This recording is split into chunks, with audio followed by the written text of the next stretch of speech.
नमस्कार प्यारे बच्चों, स्वागत है आपका RB0 स्टडी में। तो आज की क्लास में प्यारे बच्चों हम लोग सीखेंगे गुणनखंड करना, यानी कि फैक्टराइजेशन करना। चाहे आप 8वीं क्लास में पढ़ते हो, 9वीं क्लास में पढ़ते हो या फिर 10वीं में पढ़ते हो, सभी के लिए गुणनखंड करने का तरीका सेम ही होता है। ठीक है, तो आप किसी भी क्लास में हो, ये वीडियो सभी के लिए है। 8वीं वाले के लिए भी है, 9वीं वाले के लिए भी है और 10वीं वालों के लिए भी है। तो मैंने यहाँ पर 4 सवाल दिए हुए हैं जिनमें हमें गुणनखंड करना है, यानी कि फैक्टराइजेशन करना है। ठीक है, तो आप आसानी से सीख जाएंगे। सारी प्रोसेस में बताऊंगा, स्टेप बाय स्टेप आपको एक एक चीज समझाऊंगा, इसलिए पूरा वीडियो देखिएगा, आपको अच्छे से समझ में आ जाएगा। तो चलिए शुरू करते हैं। गुणनखंड करने की जो पहली स्टेप होती है प्यारे बच्चों, जो भी x की घात 2 के आगे नंबर होता है, यानी कि x की घात 2 के आगे जो गुणांक होता है उसका हम सबसे पहले पीछे गुणा करते हैं इस तरफ। ठीक है, तो 12 का हम 1 से गुणा करेंगे। तो देखिए 12 का जब हम 1 से गुणा करेंगे तो 12 एकम क्या हो जाएगा, 12 होगा। ठीक है, अब ये जो 12 आया उसका क्या करेंगे, हम अभाज्य गुणनखंड करेंगे। ठीक है, कहने का मतलब गुणनखंड करेंगे। तो यहाँ पर लिखेंगे 12 और 12 किससे कटेगा, 2 से कट जाएगा कितनी बार में, 6 बार में। अब ये 6 2 से कट जाएगा कितनी बार में, 3 बार में। अब 3 कट जाएगा 3 से कितनी बार में, 1 बार में। ठीक है, ये जो संख्याएं आ गई 2 2 3, इनको हमें इस तरह से लिखना है 2 2 और 3। हमें ऐसे 2 नंबर चूज करना है जिनका गुणा करने पर हमें कितना मिल जाना चाहिए, 12, और इनको जोड़ने या फिर घटाने पर हमें बीच वाला पद मिल जाना चाहिए। ठीक है, बीच वाला पद मिल जाना चाहिए। बीच वाले पद में क्या है, यहाँ पर माइनस के साथ है, तो माइनस के साथ आना चाहिए। कितने आना चाहिए क्या बच्चों, 7 आना चाहिए। ठीक है, तो ऐसे 2 नंबर लेंगे हम जिनको गुणा, तो मैंने इनको 2 नंबर बनाऊंगा। ठीक है 2 और 2 को लिया मैंने, तो यहाँ पर 2 और 2 का गुणा करूंगा तो कितना होगा, 4 होगा। ठीक है, अब ये नंबर इधर बच गया, इनका जब हम गुणा कराएंगे तो 12 मिल जाएगा। ठीक है, अब इनको जोड़ने या फिर घटाने पर माइनस के साथ बनाना है हमें। कितना बनाना है, माइनस के साथ बनाना है। तो क्या करना पड़ेगा, यहाँ पर माइनस चिन्ह लेना पड़ेगा ना, क्योंकि -4 और -3 जुड़ता है तो माइनस का 7 बनता है। और इनको गुणा करने पर क्या आना चाहिए, 12 भी आना चाहिए।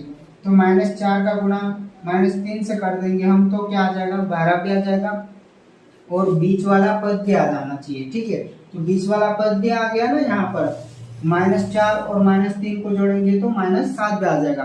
मैंने क्या बोला आपको कि सबसे पहली स्टेप होती है इस 12 का पीछे गुणा कर देते हैं, तो 12 एकम क्या हो जाएगा, 12 हो जाएगा। अब इस 12 का क्या करना है, हमें गुणनखंड करना है। ठीक है, अभाज्य गुणनखंड करना है। तो 12 2 से कटेगा 6 बार में, 2 6 कटेगा 2 से 3 बार में, 3 कटेगा 1 बार में। ठीक है, अब जो ये जो संख्याएं आ गई इनको हमें इस तरह से लिखना है, जैसे 2 और 2 का गुणा करूंगा तो 4 बनेगा और एक नंबर इधर से लूंगा। ऐसी 2 संख्याएं बनाना है जिनको गुणा करने पर 12 बन जाना चाहिए प्लस का, और इनको जोड़ने या फिर घटाने पर बीच वाला पद आ जाना चाहिए। ठीक है, इस तरह से हमें 2 संख्याएं यहाँ पर बनानी होती है। ठीक, तो हमने ऐसी 2 संख्याएं बना ली, -4 और -3, और -4 और -3 का गुणा करेंगे तो 12 भी बन जाएगा। -4 और -3 को जोड़ेंगे तो -7 भी बीच वाला आ जाएगा। ठीक है, अब हमारा जो बहुपद था x के रूप में था, तो हमने इसके पीछे x लगा दिया। अब अगली स्टेप में क्या करना है, इस बीच वाले भाग के स्थान पर हमें ये लिख देना है। बस आसान सी स्टेप है, ये 2 स्टेप है, आपको याद रखनी है। ठीक है, बाकी वैसा की वैसा लिखेंगे हम। 12 x की घात 2 वैसा लिखा, बस इस पद के स्थान पर हम इसको रख देंगे, -4x -3x प्लस 1 वैसा की वैसा उतारेंगे। इतना करने के बाद प्यारे बच्चों हम यहाँ पर कॉमन निकालते हैं। क्या करते हैं, कॉमन निकालते हैं। तो कॉमन क्या निकलते हैं भाई साहब, कॉमन इन दोनों में से एक जैसी चीज होना चाहिए। आप यहाँ पर ध्यान से देखें, यहाँ पर कितना है, 4 है, तो 4 के पहाड़े में 12 आता है ना, तो यहाँ पर हम क्या करेंगे, 4 को कॉमन निकाल लेंगे। क्या कर लेंगे, कॉमन निकाल लेंगे। यहाँ से हमने 4 निकाल लिया। अब देखिए यहाँ पर भी x है और यहाँ पर भी x है, तो यहाँ से भी एक x निकल जाएगा। कहने का मतलब हमने इस दो पदों में से क्या कॉमन निकाला, 4x कॉमन निकाला। ठीक है, अब जब हम कॉमन निकाल लेते हैं तो जो कॉमन निकालते हैं उसी से हम इसमें भाग देते हैं। ठीक है, कॉमन क्या निकाला, 4x निकाला, इसी 4x से हम किस में भाग देंगे, इसमें भाग देंगे। तो देखिए पहले 12 में 4 से भाग देंगे तो क्या बचेगा, देखिए 4 3 12। ठीक है, 3 बचा तो हम यहाँ पर 3 लिख देंगे।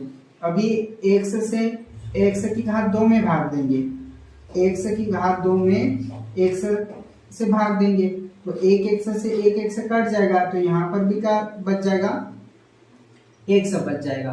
कहने का मतलब 4x से हमें 12x की घात 2 में भाग देंगे तो 3x बचेगा। अब यहाँ पर क्या है, 4x है, तो देखिए 4x में से हम 4x से भाग देंगे। ठीक है, इस 4x से इस 4x में भाग देंगे तो क्या बचेगा, 1 बचेगा ना। तो इतने में हम भाग दिया तो क्या बचा, 1 बचा। इस तरह से कॉमन निकालते हैं। ठीक है, कॉमन क्या निकालते हैं फिर से समझिए, दोनों में होना चाहिए। जैसे देखो 4 के पहाड़े में 12 आता है तो 4 कॉमन निकल सकता है, और यहाँ पर x है और यहाँ पर भी x है, तो यहाँ से हमने x निकाल दिया। एक 4x कॉमन निकाला तो 4x से हम इस पद में भाग देते हैं। 4x से हम जब इसमें भाग दिए तो 12x की घात 2 में भाग देंगे तो 3x बचेगा। फिर 4x में 4x से भाग देंगे तो -1 बचेगा। इस तरह से कॉमन निकाला जाता है। ठीक है, अब अगली स्टेप ध्यान से देखिएगा, इसमें कॉमन क्या है, कुछ भी कॉमन हमें नहीं दिख रहा है। लेकिन देखिए प्यारे बच्चों, ये जो 1 है, 1 कॉमन तो निकल सकता है ना, क्योंकि 1 के पहाड़े में 3 भी आता है, तो 1 हम यहाँ से कॉमन निकाल लेंगे। ठीक है, ये कॉमन निकाला। अब देखिए यहाँ पर माइनस है तो यहाँ पर भी माइनस लगाएंगे। ये चीजें हमेशा ध्यान रखना कि यहाँ पर जो चिन्ह होगा वही चिन्ह हमें यहाँ पर भी हमेशा लगाना होता है। ठीक है, अब देखिए यहाँ पर हमें क्या करना पड़ेगा, 1 कॉमन निकाल लिया तो 1 से भाग देंगे, तो 3x में जब हम 1 से भाग देंगे तो क्या बचेगा, 3x ही बचेगा ना। 1 से 1 में भाग देंगे तो 1 बचेगा। लेकिन यहाँ पर चिन्ह क्या आएगा प्यारे बच्चों, देखो जब प्लस में हम माइनस से भाग देते हैं तो माइनस आता है। ठीक है, क्या आता है, माइनस आता है, तो यहाँ पर भी आ जाएगा, माइनस आ जाएगा। तो ये तीसरी स्टेप है, बस तीसरी स्टेप तक पहुंचना है आपको, फिर बहुत आसान हो जाता है। यहाँ पर आपको एक चीज और ध्यान रखनी है, जैसे यहाँ पर 3x -1 आया तो यहाँ पर भी 3x -1 आना चाहिए। इन दो पदों में से सेम पद आना, 3x -1 इधर भी आया तो 3x -1 इधर भी आना चाहिए। देखिए 3x -1 इधर भी आया है और 3x -1 इधर भी आया है।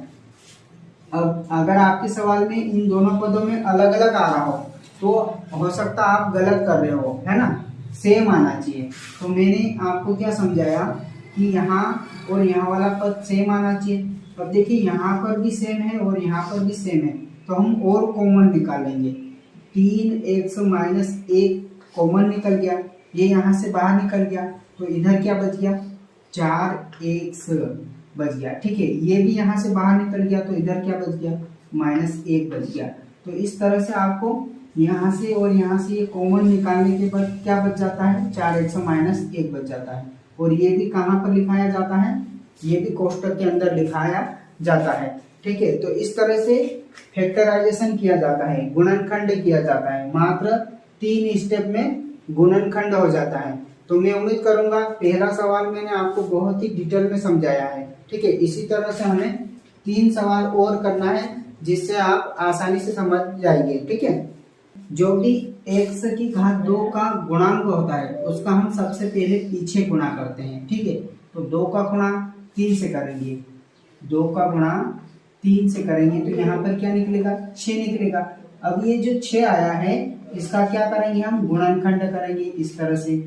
तो 6 किससे कटेगा, 2 से कटेगा, कितनी बार में, 3 बार में। और 3 किससे कटेगा, 3 से 1 बार में।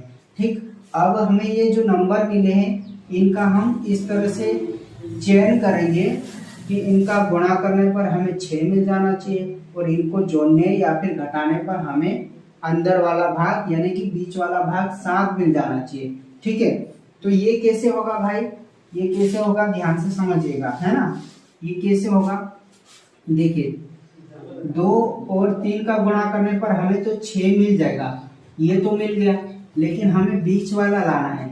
तो बीच वाला लाने का क्या तरीका है, बीच वाला कैसे आएगा, क्या इनको जोड़ने या फिर घटाने पर, जोड़ेंगे तो यहाँ पर तो 5 बन रहा है और घटाएंगे तो भी क्या बनेगा, यहाँ पर -5 बन जाएगा। इसका मतलब ये नंबर हमारे कोई काम के नहीं आ रहे हैं। ठीक है, काम के आएंगे लेकिन यहाँ पर हमें क्या करना पड़ेगा, देखिए ये जो 1 है ना, इसको भी हम ले लेते हैं। ठीक है, 1 को भी ले लिए, ठीक, 1 को भी ले लिए, ऐसा होता नहीं लेकिन हमने जरूरत पड़ी तो ले लिया। ठीक है, इनको जब हम गुणा कराएंगे तो यहाँ पर 6 बनेगा और यहाँ पर क्या बनेगा, 1 बनेगा, है ना। अब देखिए गुणा करने पर, इनका गुणा करने पर 6 बन जाएगा और इन दोनों को जोड़ने पर 7 भी बन जाएगा, है ना। ये जो बीच वाला भाग भी बन जाएगा। इसका मतलब हमें ये नंबर लेना चाहिए, ठीक है, ना कि ये वाले नंबर लेना चाहिए। ठीक है, तो ये वाले नंबर हमें मिल गए, इनको जोड़ने पर 7 बन गया, इनको गुणा करने पर 6 बन गया। अब क्या करेंगे हम, यहाँ पर इन नंबरों को यूज करेंगे। ये जो बहुपद है किस रूप में है, एक्स के रूप में है, तो हम यहाँ पर एक्स लगा देंगे इस तरह से। ठीक है, ये तो देखिए 1 एक्स और 6 एक्स जोड़ने पर 7 एक्स बन जाता है, बीच वाला भाग। कहने का मतलब प्यारे बच्चों, अब हम क्या करेंगे, इसके स्थान पर ये वाला पद रख देंगे। ठीक है, तो चलिए रखिए, यहाँ पर रखेंगे 2 एक्स की घात 2 वैसा की वैसा। फिर क्या है यहाँ पर प्यारे बच्चों, 1 एक्स प्लस 7 प्लस फिर 6x प्लस 3, इस तरह से। अब क्या करते हैं, हम कॉमन निकालते हैं। ठीक है, तो कॉमन क्या निकलता है प्यारे बच्चों, जो दोनों में दिखना चाहिए हमें। ठीक है, दोनों में क्या दिख रहा है आपको, यहाँ पर दिख रहा है x दिख रहा है। ठीक है, तो x निकाल लिया। अब जो चीज कॉमन निकालते हैं उससे हम क्या करते हैं, भाग देते हैं। 1 एक्स से 1 एक्स कट जाएगा, 2 तो कटेगा नहीं, तो 2 ऐसे लिख लिया। 1 एक्स से 1 एक्स कट जाएगा तो यहाँ पर 1 एक्स बचेगा। अब देखिए यहाँ पर ये x से ये x कट जाएगा तो यहाँ पर क्या बचेगा, 1 बचेगा। ठीक है, इस तरह से कॉमन निकाला जाता है और जो चीज कॉमन निकालते हैं उससे हम इस वाले पदों में भाग देते हैं। अब देखिए यहाँ पर ये प्लस है तो प्लस हमने लिख लिया। अब यहाँ से क्या चीजें कॉमन निकाले सर जी, यहाँ पर क्या कॉमन निकलेगा, देखिए 3 इधर है, इधर 6 है, तो क्या 3 के पहाड़े में 6 आता है, तो हाँ आता है, तो यहाँ से 3 कॉमन निकाला जा सकता है। ठीक है, तो जब हमने 3 कॉमन निकाले तो हम 3 से इस 6 में भाग देंगे, 3 से भाग देंगे 6 में तो कितनी बार में कटेगा, 2 बार में। और 1 वैसा की वैसा 3 से 3 में भाग देंगे तो यहाँ पर क्या आ जाएगा, 1 आ जाएगा, इस तरह से। तो आप ध्यान से देखेंगे 2x प्लस 1 इधर भी आया है, 2x प्लस 1 इधर भी आ गया है। कहने का मतलब इनमें से भी हम कॉमन निकाल लेंगे यहाँ से, तो यहाँ पर 2x प्लस 1 कॉमन निकल जाएगा, तो क्या बच जाएगा प्यारे बच्चों, x प्लस 3 बच जाएगा, क्योंकि यहाँ से ये बाहर निकल गया, यहाँ से ये बाहर निकल गया, तो क्या बच गया, x प्लस 3 बच गया और ये हमारा उत्तर हो जाएगा। तो बहुत ही आसान होता है फैक्टराइजेशन कराना, यानी कि गुणनखंड कराना। तो मैं उम्मीद करूंगा दूसरा भी आपको समझ में आ गया होगा। चलिए एक और समझते हैं हम, जिससे कि आपका सारा डाउट क्लियर होता जाए। ठीक है, हम क्या करेंगे, पहली स्टेप क्या होती है, जो भी x की घात 2 के आगे गुणांक होता है उसका हम पीछे गुणा करते हैं। ठीक है, तो 6 का गुणा -6 से करेंगे, चिन्ह सहित लेना हमें, 6 का गुणा -6 से करना है, तो यहाँ पर क्या बनेगा, -36 बनेगा। अब इस 36 के क्या करेंगे हम, 36 के गुणनखंड करेंगे। ठीक है, तो 36 2 से कट जाएगा कितनी बार में, 18 बार में, और 18 वापस से 2 से कट जाएगा कितनी बार में, 9 बार में। अब 9 किससे कटेगा, 3 से कटेगा कितनी बार में, 3 बार में, और 3 कट जाएगा कितनी बार में, 1 बार में। ये जो नंबर आए हमारे पास 2 2 3 3, अब हमें इनके 2 नंबर ऐसे बनाना है जिनको गुणा करने पर -36 बन जाए। ठीक है, और जोड़ने या फिर घटाने पर प्लस का 5 बचना चाहिए। ठीक है, इनको गुणा कराने पर तो कितना बनना चाहिए, 36 बनना चाहिए, और जोड़ने या फिर घटाने पर 5 बनना चाहिए। तो देखिए, जब इनको और इनको लिया तो 2 दूनी 4 होगा, इसको और इसको लूंगा मैंने तो यहाँ पर क्या होगा, 9 होगा, है ना। 2 नंबर तो मैंने ले लिया यहाँ पर, लेकिन हमें प्लस का 5 बनाना है। कैसे बनाना है, 5 बनाना है। ठीक है, प्लस का 5 बनाने के लिए क्या करना पड़ेगा, मुझे इन दोनों को जोड़ूंगा तो यहाँ पर तो 13 बन जाएगा। तो इनमें से किसी को माइनस या प्लस करना पड़ेगा ना, मुझे माइनस या प्लस करना पड़ेगा। तो 9 को मैंने प्लस बनाया, 9 को मैंने प्लस बनाया और 4 को माइनस बनाया। प्लस और माइनस घटता है, 9 में से 4 जाएगा तो क्या बचेगा, 5 बचेगा। ठीक है, और इन दोनों का गुणा कराएंगे तो -36 भी बन जाएगा। इसका मतलब हमने ये जो नंबर लिए है वो सही नंबर लिया है। ठीक है, इसके बाद क्या करते हैं, इसके बाद क्या करते हैं, हमारा जो बहुपद है x के रूप में है तो यहाँ पर x लगा देते हैं। क्या करते हैं, x लगा देते हैं इस तरह से। ठीक है, अब देखिए ध्यान से, 5x की जगह हम क्या लिख सकते हैं, इसको लिख सकते हैं, क्योंकि -4x प्लस 9x जोड़ेंगे तो कितना बनता है, 5x बनता है ना। अब इसी की जगह पर हम क्या करेंगे, ये वाला पद लिख देंगे। बाकी वैसा की वैसा करते हैं, 6x की घात 2 -4x प्लस 9x माइनस का 6। इसके स्थान पर हमने क्या लिखा, इसके स्थान पर हमने ये वाला पद लिख दिया। अब अगली स्टेप तो बहुत आसान होती है। अगली स्टेप में हम क्या करते हैं, कॉमन निकालते हैं। कॉमन कैसे निकालते हैं, देखिए यहाँ पर 4 है और यहाँ पर 6 है। ठीक है, यहाँ पर x है और यहाँ पर x है, तो कॉमन कैसे निकाला जाता है, देखिए 2 के पहाड़े में 4 आता है और 2 के पहाड़े में 6 भी आता है। तो यहाँ से क्या कॉमन निकला, यहाँ से क्या कॉमन निकाला जा सकता है, 2 निकाला जा सकता है। ठीक है, एक से इधर भी है, एक से इधर भी है, तो यहाँ पर एक से निकाल लिया। अब जो चीजें हम कॉमन निकालते हैं उससे क्या करते हैं, हम भाग देते हैं। 2 से 6 में भाग देंगे तो 2 त्रिया 6, 3 बार में कटेगा। एक एक से कट जाएगा तो क्या बचेगा, 1 से बचेगा।